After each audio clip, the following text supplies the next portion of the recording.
Yesus memegangku dengan tangan kananmu. Yesus memberiku kemenangan. Yesus memegangku dengan tangan kananmu. Yesus memberiku kemenangan. Yesus memberiku kemenangan.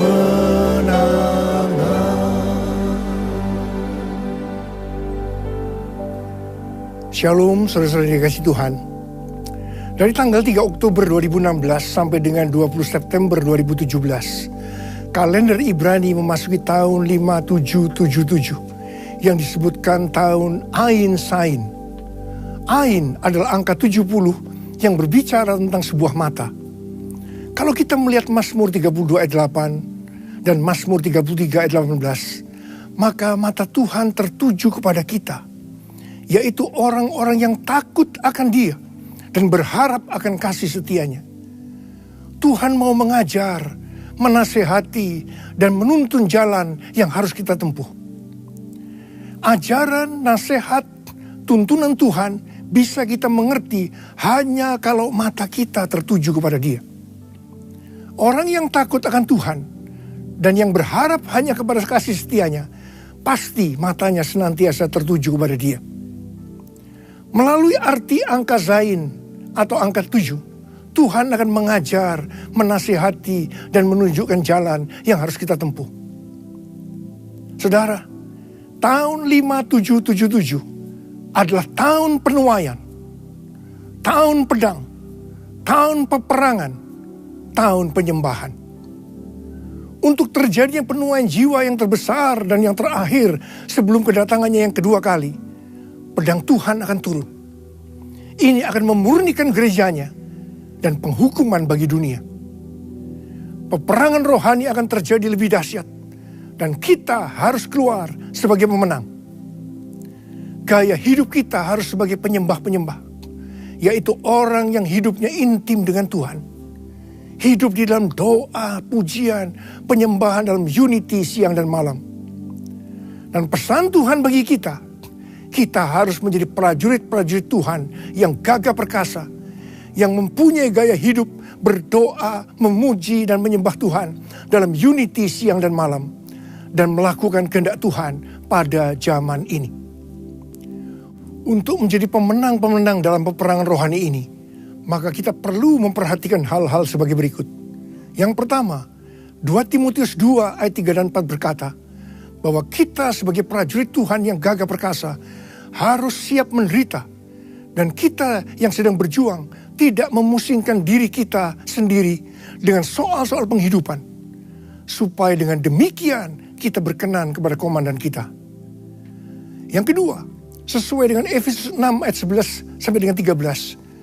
Musuh kita bukan melawan darah dan daging, yang artinya sesama kita.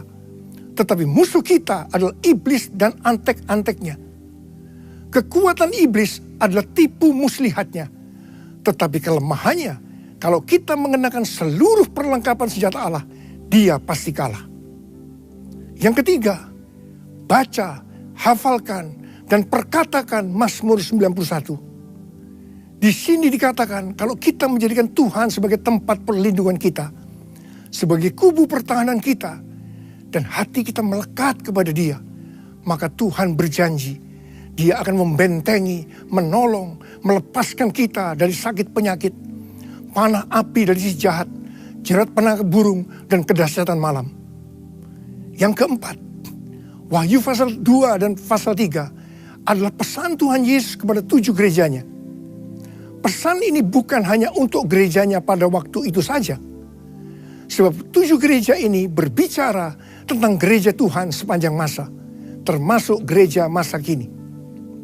Setiap pesan Tuhan Yesus kepada gerejanya selalu diakhiri dengan kata-kata, siapa bertelinga, hendaklah mendengarkan apa yang dikatakan oleh Roh kepada jemaat-jemaat. Dan barang siapa menang, Tuhan akan memberikan hadiahnya. Hal ini berarti kita akan keluar sebagai pemenang kalau kita mendengarkan dan melakukan apa yang dikatakan oleh Roh kepada kita. Pesan Tuhan Yesus kepada gerejanya masa kini adalah sebagai berikut. Yang pertama, dia menunjukkan apa yang dikehendakinya, yaitu apa yang dia sukai sehingga mereka akan mendapatkan pujian. Juga apa yang dia benci sehingga mereka mendapatkan hukuman. Yang kedua, dia menunjukkan konsekuensi dari mereka yang tidak taat. Dan yang ketiga, dia menunjukkan pahala bagi mereka yang berjaga-jaga atau waspada dan yang setia kepadanya. Kalau kita melihat pesan Tuhan Yesus kepada gerejanya dalam Wahyu pasal 2 dan pasal 3 ini, maka yang pertama, tidak benar kalau dikatakan bahwa setiap orang percaya pasti masuk surga apapun yang dia lakukan. Dan hal yang kedua, tidak benar kalau dikatakan bahwa Tuhan Yesus secara otomatis mengampuni dosa orang percaya, yaitu dosa yang lama, yang sekarang, dan yang akan datang. Yang masuk surga adalah barang siapa yang menang. Karena mendengarkan apa yang dikatakan oleh Roh kepada jemaat-jemaat, artinya dia menuruti pesan Tuhan Yesus. Sebagai contoh pesan Tuhan Yesus kepada jemaat di Sardis, Tuhan Yesus berkata, barang siapa yang menang, aku tidak akan menghapus namanya dari kitab kehidupan.